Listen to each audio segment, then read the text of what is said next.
The Icons of Real Estate Podcast. Are you ready to learn the proven money-making secrets from top-producing icon agents?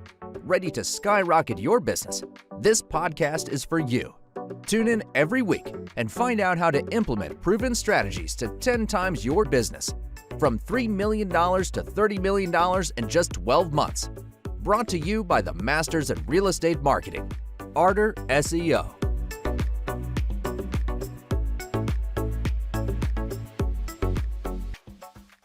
Welcome to the Icons of Real Estate. I'm Tim Calloway. We have a very special guest for you today, Ray Heimann from Terra Capital. Not in the Midwest, but in New York, but invest in the Midwest, right? Am I right? That's right. Reverse commuter. Hey, reverse Tim. Commuter. I love that. I'm going to start using that. I'm a reverse commuter too, all over the United States. There you go. It's all welcome yours. to the show. I appreciate you being on today, Ray. So let's start at the beginning. All right. I'm not going to let you off the hook. You know, no matter what type of real estate you're in, I'm going to ask you the same thing. Were you the kid? Were you 5 years old, building in your backyard? You know, going, hey, I'm building some properties, mom and dad. You know, you buying, or is this something that you just kind of shifted into early in life? How'd you get started? Investing in properties. Yeah. So Midwest, New York, back to Midwest. I'm actually from Cleveland, is where I grew up. So. A big Browns fan, very much a Midwesterner, awesome, really supportive, super hardworking, Midwest style parents and family there. But my infatuation with real estate is, really from a pretty early age. My dad's an architect. And so I grew up around construction designs. Back then they had those little actual wooden models of houses that they were designing. And so those were all over our house. I would get yelled at. I would step on them, break them. But he would take us. I was right though. I mean, you were taking the little houses going, hey, if I stack these and I had 20 families move in, I could probably on a per door basis. No, I don't know. That's honestly not far off. But that was also my my summer job every summer was working on his construction sites. And so, through that, I really got a taste for real estate as I was coming up. And, I'm not an artist or an architect by any means like he was. I'm an investor. So I'm, much closer to that. How do I take this house and turn it into 3 units kind of a thing. But on a fundamental level, I really, love what I invest in. And just a kind of very, very early intro into that space. But I shipped off to New York. So this is the first Midwest to New York part of the story. But I shipped off to New York. I went to college at Columbia. That's where I met my absolutely stellar business partner, Tom Higgins, who's sort of a construction and development extraordinaire. And we started working together during college. He was a real estate broker at the time. And so we got into a few deals in New York City, all small walk-up properties. But it was a lot of fun, and we only had, so many units by the time we graduated. So we had, regular day jobs after that. But that's really where I kind of kicked off, working in the space. We had pretty serious jobs. Tom worked for a national development firm and some family offices in New York. And I worked in investment banking at JP Morgan. I was at Booz Co. in the acquisition strategy team. And then I also worked at Sverica Capital, which is a private equity fund doing real estate and healthcare stuff there. But, that was, really kind of a classic snowball story. We kept buying smaller properties in New York. At some point on the line, we looked up at each other and said, hey, we're getting pretty good at this. But New York is tough. At our day jobs, we're looking at all these markets outside of New York. We're super well equipped to analyze them. So, what say we, come up with a framework to do it ourselves and really supercharge this thing. And so that's exactly what we did. And we expanded into Pennsylvania, kept growing from there. We're in 5 states now, continuing to expand. And, that kind of side hustle became the main gig. And, awesome. These last 5 years or so, that's kind of all we do. But that's really the, Midwest to New York. And then now we're in New York day to day, but we're investing back in the Midwest. So back and forth. That's fantastic, man. You and I actually have very similar beginnings. I started in I'm giving away my age, but long time ago, in 1992 at Bear Stearns, and I actually, Oh, there you go. Yeah, I packaged REITs. So Yeah. So you lived in New York. No, I was actually at the Bear in Dallas. Okay. At Thanksgiving, originally Thanksgiving Tower, and then moved over to the Crescent. I don't know if you know Dallas very well, but no, I was there and we packaged REITs, and then I moved over into retail REITs, where I, all new issues, trying to get them out the door. But yeah, so I did live in New York, but not at that time. Yeah. So our office is in Midtown Manhattan. That's where all of our acquisitions folks sit. We had a lot of kids from Columbia, NYU that we just had, networks with. So nice. A lot of our team is there, but we are literally a block and a half from the old Bear Stearns building, the Octagon in Manhattan. Yeah. So super nice. I know it well. Not as nice as the San Francisco office. I don't know if you've ever heard the tales of that, but I have. Yeah, I was jealous. Very like, hey, the sinks are made of gold. Well, we all know how that story turned out. Yeah, so we know how that story turned maybe out. cut costs on the gold sinks there. Hey, it's 3 cents a share. Anyway, that's a lot of realtors are listening right now going, what is it? What are those guys talking about? Anyhow, good stuff, man. Good. So let's talk about today. Yeah. I'm always fascinated. Okay. I'm like you said, you're traveling back and forth, but not literally always traveling, but you're remote. And how do you go about finding your properties when you're in? Everybody's got a different story. I mean, I've talked to quite a few people over the past years. How are you finding your properties, and describe specifically what you're looking for, and how do you vet them when you're not walking right in front of them, like walk-ups in New York, like you were talking about? Yeah, no, that's a great set of questions. And maybe I can, step back a smidge and just kind of go over what type of properties we go after, because that's really key to the, how we find them and how we, how our model works. But, we are multifamily real estate investors, but we do that a little differently. So, we're focused on the lower middle market. We've called that space the, mini multi-space, which is, starting to catch on a little bit. But what that means specifically is that we go after 2 to 15 unit buildings. So really the smallest apartment buildings out there. And that goes back to our roots starting in New York at walk-ups. It's sort of our specialty, is these smaller, older buildings from, the late 1800s, early 1900s. Right. Yeah, I was going to say that generally has to be an older model. I mean, but highly sought after. Highly sought after. They're in the best, streets, the best locations. They're right on the strip. They're frequently in, historically guided or protected areas of a city. So the risk of a, developer coming in the immediate vicinity, very low. But, to getting to the, how we buy and how we find part of it is, yes, buying these smaller properties sounds like a headache, these smaller, older properties, and it is.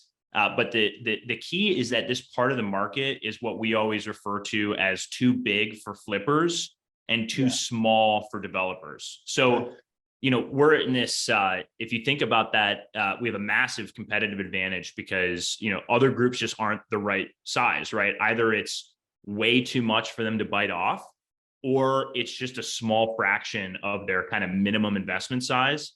And so, we are very frequently the only people at the table whenever it's an on-market process, but we do and can take advantage of a tremendous amount of off-markets. We're actually 70% of our units are purely off-market, and that's, not pocket listing or anything like that. That's literally, we got in touch with them, directly to the seller. Right. I can get, into that a little bit more, but, we buy a lot of these properties, 15 to 25 units per month is where our run rate is right now. Wow. And we add a tremendous amount of value through renovations. And the piece of this that, ties back to the whole Bear Stearns conversation. So maybe that can have some value for people who are like, what the heck are you talking about? Right. What we're doing is institutionalizing the lower middle market in real estate. So what we're doing is aggregating all of these mini multi-properties into portfolios of 150 plus units. And so it's that piece of it that, very attractive entry prices, very competitive renovation cost per square foot, Right. but then really the maximum price per unit at exit by selling to that institutional grade buyer, the family office, the private equity fund. And that's how we, really kind of juice the, all the returns for the work that we put into the properties up front. So it's really, and also balancing out the risk level, right? I mean, Exactly. you don't have 600 units in a building. If that one building, for whatever reason, needs renovations of 15 million, all of a sudden you're like, oh, we got 2 dead years here or whatever. Yeah. And that's one of the things that's so compelling to buyers on the back end. I mean, I would say our biggest piece of inbound communication is from people trying to buy portfolios from us that we've already built. But one of the most compelling things is exactly that, is the risk hedge, right? They're not, a single plumbing stack or a single contractor's work or a single location or a single tax reassessment, right? It's spread out across multiple, sub-markets within a city or an MSA. And the risk is, really downgraded. But, there's a lot of similarities to single family aggregators in the model that we do. And so we take advantage of a lot of the same things, right? Local contractors, very specific and routine finishes in each of our units. A lot of, as discussed, the off-market approach to bring sellers to market and go in at great prices, which is really a win-win for everybody. A lot of these properties are totally, forgotten. But it's, at the, multifamily level of complexity. So there's more headache, there's zoning issues, certificates of occupancy, how do the utilities work, this whole list of things that don't exist in SFR. So, our model is really, how do we create that aggregator type fund for this more complex asset class? And we're devoted to, putting together and building the processes that make that a super scalable, high volume thing. I love the niche. I mean, I really do, mainly because I live in West Palm Beach. So everything there you here go. is, there's a lot of that, but it's more and more. And I guess the reason I almost wanted to ask you, you ever thought of coming down here and making investments? And the reason is because nothing goes up now that's not, 22 stories and, 500 doors, right? So it's, so there's all these other niche all up and down the coast. And I'm right on the coast here in West Palm Beach, but up and down the coast, but there's to me, there's a lot more risk as we know with the Sunnyside deal, the complex down there. There's a lot of that going on, just, buildings shutting down entirely and being remodeled. And I talk to people all the time raising capital for those deals, because those are all owned by the tenants, that we're talking like 15, 20, sometimes $50 million, upgrades. Not real investable property. I mean, it's not really something, people want to get into. So, but I do talk to guys all the time. They're like, no, we're raising capital for this deal over here and that deal. And I'm like, man, there are so many nice properties that you could do exactly what you're doing, right? Without that risk. This is a topic for another discussion for you and I, but good stuff. So how do you, all accredited investors, I'm assuming that's an assumption on my part, but I'll say I'm probably pretty close. Yeah, you're pretty close. We actually set up a Reg CF vehicle so that we could take, unaccredited investors. There's limits on, how much money we can do with that per year. But I mean, right now we are all external investor, right? I mean, we always are 5% of the fund just to have skin in the game. But, we've raised from, our share of high net worth folks for sure. And family offices really like this space because a lot of times they'll invest in real estate themselves. But family offices are not equipped to soak up the brain damage that's required for, high volume kind of a model. And so they invest in a lot of, funds that way too. But the one of the shocking and large parts of our investor pool is actually other real estate private equity funds that like the exposure, but just aren't set up to do it. Right. It's very different. A single family and a single family aggregator and a large scale developer, two very different business models. Their offices don't look even close to the same. And, we're, somewhere in the middle of that spectrum. And so they like getting the exposure, but ultimately, we build to a 9 to 9.5% cap rate on average, which, is a really strong kind of high yield, even for the Midwest where, portfolios and, where we've traded in the past is in that 6% cap rate range and below.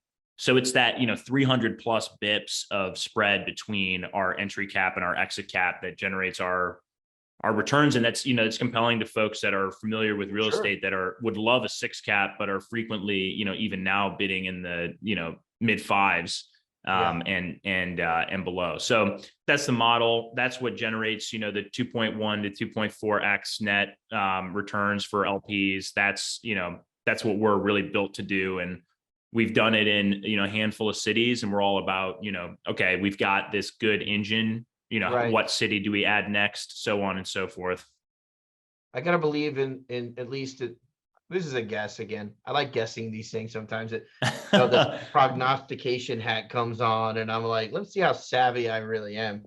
But I have to believe there's been a nice influx, at least in the past 90 to 120 days. Out of a bit of fear. Hugely. Yeah. What I always say to folks about the environment in our fund is that, and we're getting a lot of attention on the, investor side of it right now for the same reason, but, there's 5 real reasons why, now is kind of a good time for this space. One, it in and of itself is very recession resistant because you're in kind of the chorus markets. We have a lot of, parts on top of that. We pick very recession resistant MSAs with sticky employment bases, blah, blah, blah. Happy to talk about the, markets that we do it in.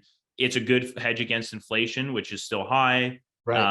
It's because it's so high yield. It's a good hedge against rising interest rates in real estate, right? Because we still have 300 or 400 bips spread versus where we get debt. Yeah. Right. Whereas, for most large scale multifamily developers, they're actually negative spread. And then joke on that. Yeah, for sure. And then the last 2 things are, one, fear is a returns driver for us, right? I mean, we buy these directly from sellers, some of which are unsophisticated and are affected by recessions. They don't own that much real estate. Maybe it's something they forgot about, but now they're like, hey, I could really use an extra X $1,000.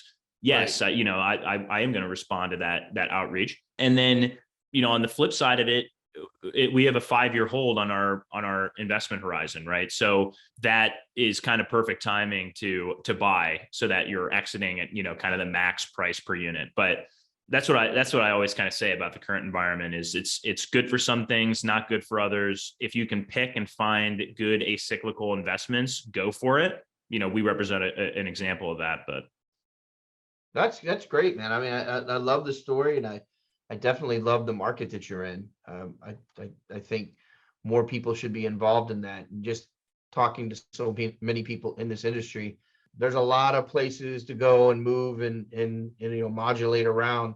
But I think I like the Midwest part of it the most.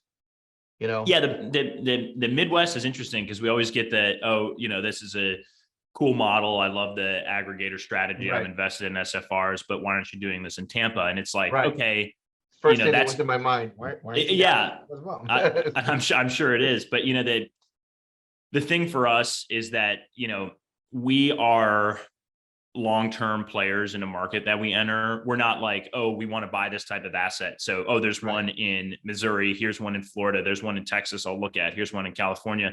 We're market first, right? So what we want are long-term growth markets that are super recession resistant. So we can invest in, kind of in good times and bad, if you will.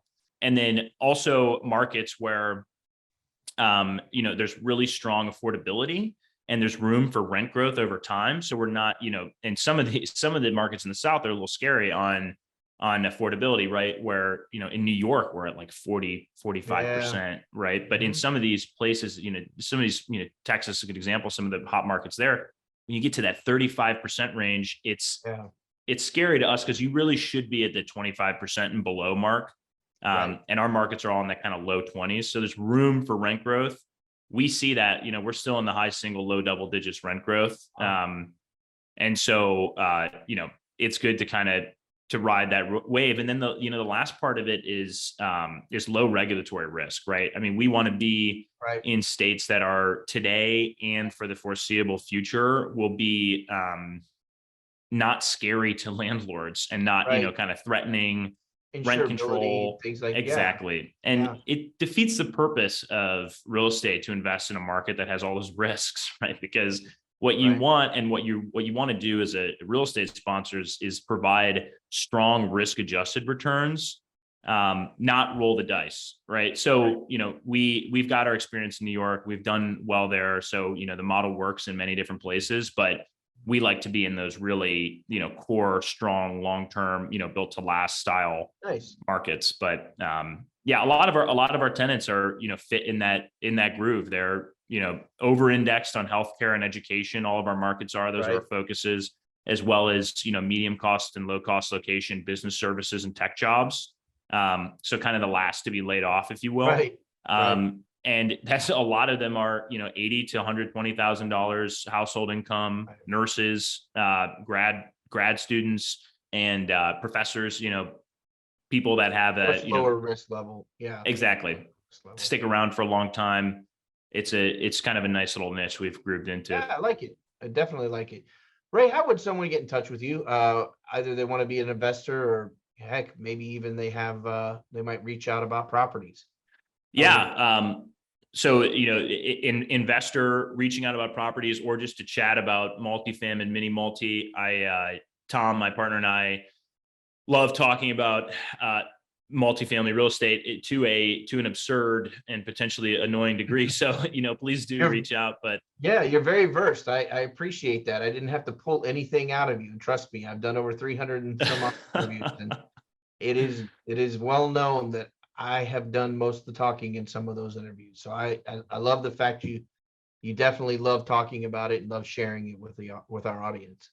Yeah, well, where there's passion, there's purpose. But the best way to get in touch with us is on our website.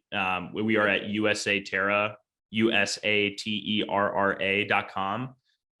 There's a lot of cool stuff on there. Some 3D renderings of renovations we've done, and more info about our process. But info@usaterra.com. Feel free to shoot us an email. We're also on Bigger Pockets. We are have a pretty active thought sharing engine on LinkedIn as well. So whatever is easy for you to connect with us, we'd love to have a conversation going and comment, post, disagree, argue with us on our LinkedIn stuff. We love that. Yeah, fantastic. Ray Heimann, Terra Capital, thank you so much for being on the program. I definitely will be keeping up with you and catching up with you over the next 3, 6, 9 months, see how things are going, kind of see what direction, be my barometer, so to speak. And if you ever decide you guys want to, make a footprint down in Florida, let me know. Love to be involved. You got it. You'll be the first one we call. But thanks, Tim. Really appreciate it. Absolute pleasure. Awesome podcast, and very happy to be a part of it. Have a great week, man. Yeah, you too. Thanks, Tim. Bye.